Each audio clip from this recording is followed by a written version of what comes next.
ዛሬ በክፍል 3 ቪዲዮአችን ላይ አካውንታችንን ከከፈትን በኋላ ያሉትን እውነተኛ ስራዎች በተግባር አሳያችኋለሁ። አካውንትን ከፍተን እንደጨረስን በቀጥታ የሚከፍትልን ይህ መነሻ ገጽ ወይም ደግሞ ዳሽቦርድ ነው። ለመጀመሪያ ጊዜ ወደዚህ ስትገቡ ግራ የሚያጋቡ 3 ነገሮች ሊያጋጥሟችሁ ይችላሉ። እነሱን በዝርዝር ላስረዳችሁ። 4900 ነጥብ ላይ ደርሳችሁ ገንዘብ ለማውጣት 100 ነጥብ ብቻ ሲቀራችሁ በአንድ ሰከንድ ውስጥ አካውንታችሁ ፐርማነንትሊ ቢዘጋባችሁ ምን ይሰማችኋል? ይህ በብዙ ኢትዮጵያውያን ወጣቶች ላይ እየደረሰ ያለ እውነተኛ አደጋ ነው። በጉጉት መስራት ይጀምራሉ፣ ነጥብ ይሰበስባሉ። ነገር ግን ሳያውቁት በሲስተሙ የተዘረጉትን ወጥመዶች ስለረገጡ ብቻ የለፉበት ሳንቲም በአንድ ጀንበር ዜሮ ይሆናል። አካውንታቸው እንዳይዘግጡበትን 3 ወሳኝ የህልውና የሆኑ ህጎችንና እውነተኛ የስራ ልምዶችን ስቴፕ ባይ ስቴፕ አሳያችኋለሁ። አንደኛው ህግ ስትሪክ ወይም ደግሞ የእሳቱ ህግ ነው። በሳጋፖል ውስጥ ተከታታይነት ያለው ገቢ ለማግኘት ትልቁ ቁልፍ የዕለታዊ ተከታታይነት ወይም ደግሞ ስትሪክ ምልክት ነው። በየቀኑ እስከ እኩለ ሌሊት 6 ሰዓት ቢያንስ አንድ ጥያቄ መመለስ አለባችሁ፣ አንድ ሰርቬይ መስራት አለባችሁ። አንድ ቀን እንኳን ብትዘሉ የነበራችሁ ተከታታይነት ተቋርጦ ወደ ዜሮ ይመለሳል። ተከታታይነቱ ሲቋረጥ ደግሞ የምታገኟቸው ትላልቅ የቦነስ ነጥቦች ሙሉ በሙሉ አብረው ይጠፋሉ። ሁለተኛው ኳሊቲ ስኮር ነው። በስክሪኑ ላይ የምታዩት የኮከብ ምልክት የጥራት ውጤታችሁ ነው። ይህ ውጤት 5 ሲሆን ሲስተሙ 50 ነጥብና 58 ነጥብ የሚያስገቡ በጣም ትልልቅ ሰርቬዎችን በየቀኑ ይልክላችኋል። ነገር ግን መረጃዎችን ሳታነቡ በደመ ነፍስ የምትመልሱ ከሆነ ይህ ውጤት ወደ 3 ይወርዳል። ውጤታችሁ ከወረደ ደግሞ የሚላኩላችሁ ጥያቄዎች የ5 ነጥብ ብቻ ስለሚሆኑ ነጥብ ለመሙላት በጣም ትቸገራላችሁ። ሶስተኛው አቴንሽን ቼክ ነው፣ የትኩረት መቆጣጠሪያ ወጥመዶች። እዚህ ጋር በቃ ልላችሁ የምችለው ነገር አትቸኩሉ ነው። አፑ መሀል ለመሀል ሆን ብሎ የቀይ መኪና ቀለም ምንድን ነው የሚል ጥያቄ ሊጠይቃችሁ ይችላል። ወይም ደግሞ ከሚከተሉት ውስጥ ፍራፍሬ ያልሆኑ የትኛውን የሚሉ ምርጫዎችን ሊያመጣላችሁ ይችላል። ሲታዩ እጅግ በጣም ቀላል የሚመስሉ ነገር ግን አወዛጋቢ የሆኑ የፍተሻ ጥያቄዎች ናቸው። ካላነበባችሁት፣ ካላስተዋላችሁት ወጥመዱ ውስጥ ትወድቃላችሁ። አካውንታችሁም ወዲያውኑ ይቀጣል። ስለዚህ ሁልጊዜ ጥያቄዎችን በጥንቃቄ አንብባችሁ መልሱ። እኔን ድንገት የሆነ ቀን ሰርቬይ እየሰራው በአንድ ሳምንት ውስጥ ስንት ቀናቶች አሉ ብሎ ቁጥሮችን ደረደረልኝ። ጀስት አወዛገብኩ። ትኩረት ካላደረኩ ኢማጂን በጣም ቀላል የሚመስሉ በሆኑ ጥያቄዎች ስትሪክ ላጣ፣ ኮከቤ ላጣ፣ ከዛ በኋላ ትልልቅ ፖይንቶች ላገኝባቸው የምችላቸው ሰርቬዮች ከኔ ሊሸሹ። ስለዚህ ጥንቃቄ ያስፈልጋል ማለት ነው። እንግዲህ እነዚህን ወሳኝ ህጎች በደንብ ከተረዳን አሁን በቀጥታ ወደ ስልካችን ዳሽቦርድ በመግባት እውነተኛ የክፍያ ጥያቄዎችን እንዴት እንደምሰራ በተግባር እናያለን። ዳሽቦርዱ ላይ እንደገባችሁ ሰርቬይስ በሚለው ስር ሌላ አዲስ የ25 ነጥብ የሚያስገኝ 5 ደቂቃ የሚወስድ ሰርቬይ ተዘጋጅቶ ጠበቀኝ። የመጀመሪያው ቀን ተሳትፏችን ስትሪክ ለማስመዝገብና ነጥቤንም ለማሳደግ ወዲያውኑ እዚህ ሰርቬይ ላይ በመጫን ጥያቄዎችን መመለስ መጀመር ፈለኩ። እዚህ ጋር ግን ሌላ በጣም ወሳኝ የሆነ ጥንቃቄ ልንገራችሁ። ጥያቄዎችን መመለስ ስትጀምሩ ሰርቬዩን ሳትጨርሱ አፑን ረጅም ሰዓት ሚኒማይዝ አድርጋችሁ ከጀርባ ተታችሁ ወደ ሌላ ሶሻል ሚዲያ ፈጽሞ አትውጡ። ካልጨረሳችሁ አፑ ከጉግል ፕሌይ ሰርቬይ ጋር ያለው ግንኙነት ስለሚቋረጥ something went wrong የሚል ማስጠንቀቂያ ይመጣባችኋል። ይህ ከገጠማችሁ ያን ያክል የሚያስደነግጥ ነገር አይደለም፣ ግን አፑን ሙሉ በሙሉ ዘግታችሁ ብትወጡ ነው የሚሻለው። ያው አንድ ሰርቬይ ለመስራት ከገባን በቃ እሱን ሰርቬይ ሳንጨርስ ወደ ሌላ ስራ እንመለስ። እሺ፣ አሁን ይህንን አዲስ 25 ነጥብ የሚያስገኘውን ሰርቬይ ስንከፍተው ምን አይነት ጥያቄዎች እንደሚመጡና እንዴት መመለስ እንዳለብን በተግባር ላሳያችሁ። ሰርቬዩን ለመስራት ክሊክ አድርጌው ስገባ የዚህ ጥናት የሚያተኩረው ከምግብ ውጪ ባሉ የፍጆታና የአጠቃቀም ልምዶች ዙሪያ ነው። ጥያቄዎችን በቅደም ተከተል ሲመጡ እንዴት እንደምንመልስና ሚስጥራቸው ምን እንደሆነ ነው ማሳያችሁ። የመጀመሪያው ጥያቄ which of the following beauty and personal care products did you use in the last 12 months ይላል።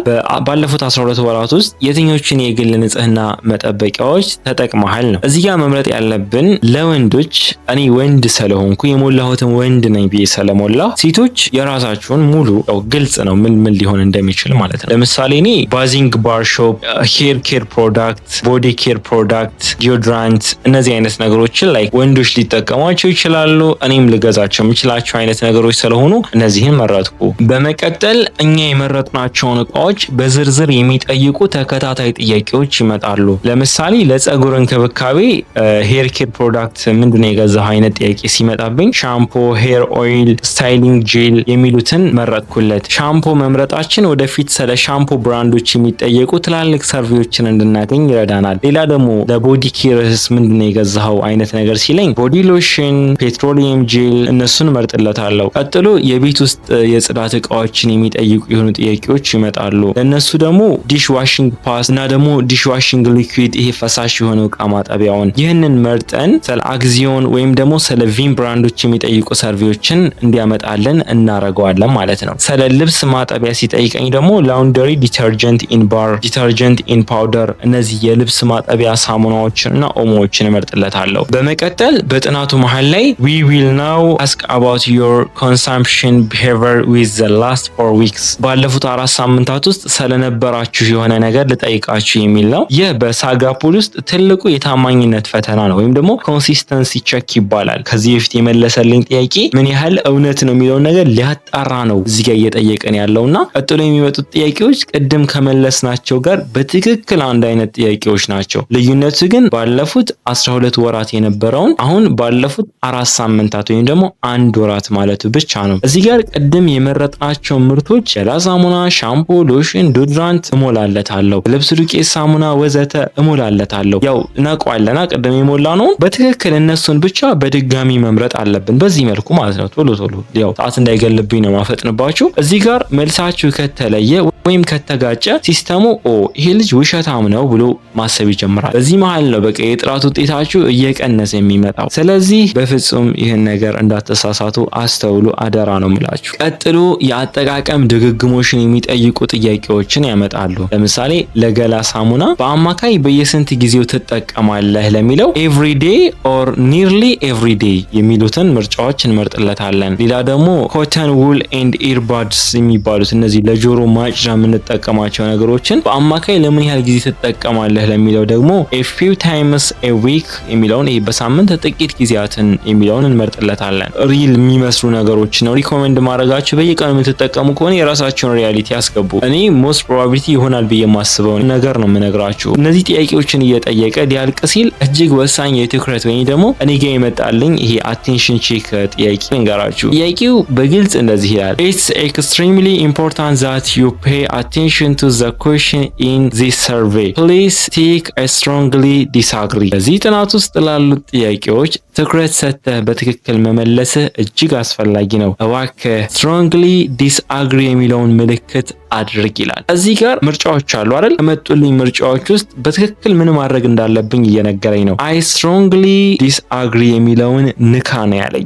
በጣም ሳይኮሎጂ በቃ በጣም ከባድ ነው። በደንብ አስተውላችሁ ጥያቄውን ካላነበባችሁት ትበላላችሁ። ኮዝ ዝም ብላችሁ ራፍሊ ካያችሁትና አይ ስትሮንግሊ ዲስአግሪ የሚለው ምርጫ ልትመርጡት የማትፈልጉት አይነት ነገር ነው። ባይ ዲፎልት ማንም ሰው አይ ስትሮንግሊ ዲስአግሪ የሚለውን አይመርጠውም። ጥያቄውን በትክክል ያነበበው ሰው ነው ያን ነገር ሊመርጥ የሚችለው። ኮዝ ጥያቄው ላይ ንካ እያለ እያዘዘ ያለው አይ ስትሮንግሊ ዲስአግሪ የሚለውን ስለሆነ ማለት ላይክ ዲስአግሪ ምናምን የሚባሉት ነገሮች አልስማማ ምናምን ነገር ስለሆነ ሰው ላይክ እነዛ ነገሮችን መመለሴ ጥሩ አይደለም ብሎ ነው የሚያስበው። ለዛ ነው እንደዚህ አይነት በጣም ሴንሲቲቭ የሆኑ አቴንሽን ቼክ ጥያቄዎችን የሚያመጡት። ግን አሁን በዚህ መልኩ በጣም በጥንቃቄ ሰርቬዎችን ሰራሁና በዚህ መልኩ መለስኩለት። እሱ ምን አደረገ? ወዲያውኑ 25 ፖይንት ሰጠኝ ማለት ነው። የመጀመሪያውን ሰርቬ በድል አጠናቀናል። ስለዚህ እኔ ማረገው እኔ የምጠቀመው ቴክኒክ ከረንትሊ እኔ በእርግጥ ይሄ ስራ ላይ በደንብ ፎከስ አድርጌ አልሰራም፣ ግን ኦንላይን ስራ ለመጀመር የምትፈልጉ ሰዎች ብትሰሩበት በእርግጠኝነት ብር ስለምታገኙበት ነው። ላይ ከቀኔ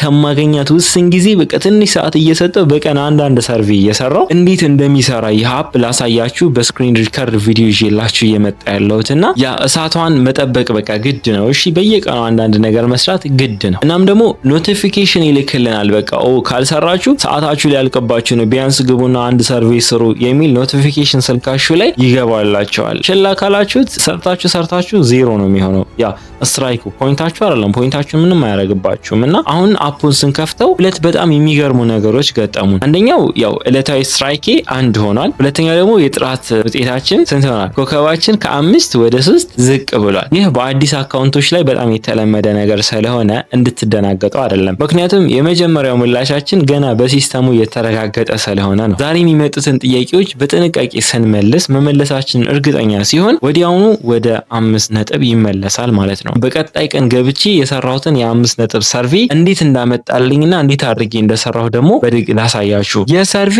ሱፐርማርኬት ገብተን መግዛት አለመግዛታችንን ይጠይቀንና መሃል ላይ what is the color of red car የሚል ጥያቄ ነው ያመጣልኝ። እኛም በጥንቃቄ ሬድ የሚለውን መምረጥ አለብን። የቀይ መኪና ከለር ምን ሊሆን ይችላል? ቀይ ነው አይደል? በቃ እንደዚህ አይነት ጥያቄዎች ናቸው የሚያመጡትና አሁን ደግሞ በቀጥታ ወደ ሶስተኛውና እጅግ በጣም አሳታፊ የሆነው የ5 ነጥብ ዕለታዊ ሰርቬ አሰራር እንሸጋገር። ማለትም ሁለተኛ ቀን ላይ ልሰራው ወደገባሁት ማለት ነው። ይህ ጥናት የሚያተኩረው እኛ በየቀኑ በቤታችን ውስጥ በውሃ በጥብጠን በምናዘጋጃቸው የጁስ ዱቄቶች አሉ አይደል? እነዚህ ሲሮፕና ጆሊ ጁስ ምናምን የሚባሉ እነሱ ላይ ትኩረት ያደረገ ጥያቄ ነው የሚጠይቀውና እስኪ ምንድነው ጥያቄው የሚለው እንዴትስ ነው መመለስ ያለብን? አብረን ከሱ ጋር ብልጥ ካልሆነ እንበላለን። የመጀመሪያው ጥያቄ ምን ይላል መሰላችሁ? In the past 30 days have you prepared a drink by adding water to a powder, syrup or thick liquid concentrate from a bottle? ባለፉት 30 ቀናት ውስጥ ከጠርሙስ ወይም ከፓኬት ዱቄት ላይ ውሃ በመጨመር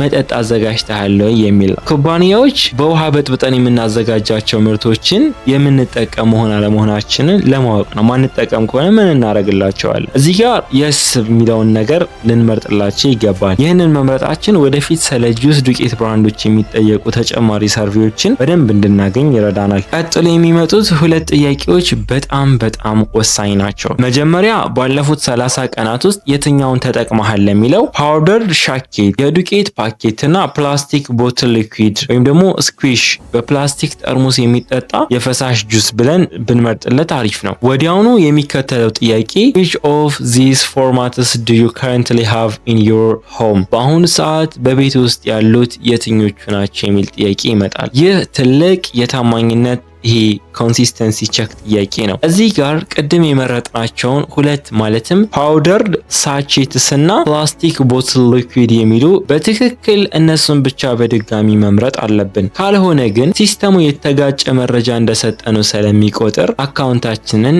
ይቀጠዋል። ቀጥሎ which members of your household drank this is the past 30 days? ይህንን የጠጣው ማን ነው ከቤታችሁ ካለ ሰው የሚል ጥያቄ ሲመጣ መጠጡን ራስም የጠጣው ስለሆነ ማይሰልፍ ራስ የሚለውን የግድ መምረጥ አለባችሁ። በተጨማሪ በቤት ውስጥ ያሉ ሌሎች አዋቂዎችን መምረጥ ትችላላችሁ። አዳልት ላይክ ሌሎች ቤት ውስጥ ያሉ ሰዎችን ማለት ነው። ቀጥሎ መጠጡን እንዴት እንደምናዘጋጅና ከተዘጋጁ ጁሶች ይልቅ ይህንን የዱቄት መጠጥ ለምን እንደምንመርጥ ይጠይቀናል። I follow the bottle instructions exactly በትክክል በፓኬቱ ላይ ያለውን መመሪያ እከተላለሁ የሚለውን እንመርጣለን። ይህ መደበኛና አስተማማኝ ተጠቃሚ መሆናችንን ያሳየናል። ከዛም ኢኮኖሚ it is the most affordable way ለቤተሰብ መጠጥ ለማቅረብ በጣም ቆጣቢ ወይም ደግሞ ተመጣጣኝ መንገድ ስለሆነ የሚለውን እንመርጥለታለን። በአሁን ሰዓት ካለው የለስላሳዎች የዋጋ ጭማሪ አንጻር ይህ እውነተኛ ምርጫ ስለሆነ ይህን ብንመልስለት በደንብ ያምነናል። ቀጥሎ ሁለት መደበኛ ጥያቄዎች ይመጣሉ።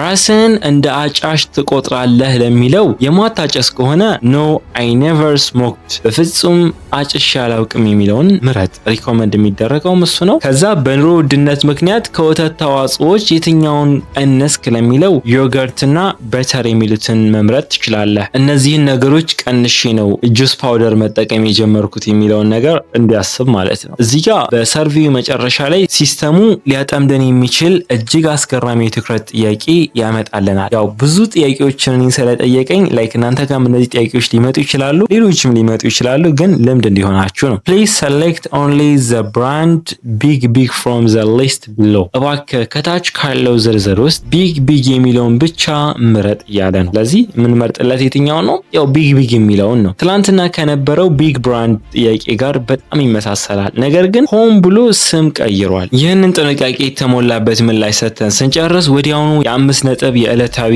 ቦነሳችን ይጸድቃል። የዛሬው እሳታችንም በተሳካ ሁኔታ ይበራል። ይህንን እውነተኛ አካሄድ ተጠቅማችሁ በየቀኑ ነጥባችሁን እያሳደጋችሁ ወደ 5000 ነጥብ ነጥብ መጓዝ ትችላላችሁ። እኔም አብሬያችሁ ነኝ። የከበዳችሁ ግራ የገባችሁ አዲስ የሆነባችሁ ነገር ካለ ኤኒታይም ጠይቁኝ፣ አግዛችኋለሁ። የዛሬው እውነተኛ የሳጋ ፖሊ ሰርቬይ አሰራር መመሪያ ቪዲዮአችን ይህንን ይመስል ነበር። አፑን ከመጫን ጀምሮ አካውንት እንዴት እንደሚከፈት፣ ምዝገባው ምን እንደሚመስል፣ የቴክኒክ ስህተቶች ሲያጋጥሙን እንዴት እንደምናስተካክልና የመጀመሪያዎችን 3 ሰርቬዮች በስልታዊ መንገድ በጥንቃቄ ሰርተን ነጥባችንንና እሳታችንን እንዴት እንደምናሳድግ በተግባር አይተናል። ይህ ስራ ትዕግስትና ዕለታዊ ዲሲፕሊን ይጠይቃል። በአንድ ጀንበር ሚሊዮነር አያደርግም። በቀን 5 ደቂቃ ብቻ በመስጠት ስልካችን ላይ የምናባክነውን ሰዓት ወደ እውነተኛ ገቢ የምንቀይርበት እጅግ ታማኝ መንገድ ነው። አሁን አንድ ትልቅ ጥሪ ላቅርብላችሁ። በቀጣይ ክፍሎችም በየቀኑ ሰርቬዮችን እንዴት እየሰራን ነጥቦችን በፍጥነት አሳድገን 5000 ነጥብ መምላት እንደምንችል በዝርዝርና በተግባራዊ ቪዲዮ እንድሰራላችሁ ከፈለጋችሁ አሁኑኑ ታች ኮሜንት ላይ ቀጥል የሚለውን ቃል ጻፉልኝ። ከእናንተ የሚመጣው የኮሜንት ቁጥር በበዛ ቁጥር ቀጣዩን ክፍል እጅግ ፈጣን በሆነ ሰዓት ይዤላችሁ እመጣለሁ። የቪዲዮ ጠቃሚ ሆኖ ካገኛችሁት ላይክ ማድረጋችሁን፣ ጓደኞቻችሁ ማካፈላችሁን፣ ሼር ማድረጋችሁንና የቻናላችን አባል ለመሆን ሰብስክራይብ ማድረጋችሁን እንዳትረሱ። ስለተከታተላችሁኝ ከልብ አመሰግናለሁ። በቀጣይ ክፍል እስከምንገናኝ ድረስ ሰላም ሁኑልኝ።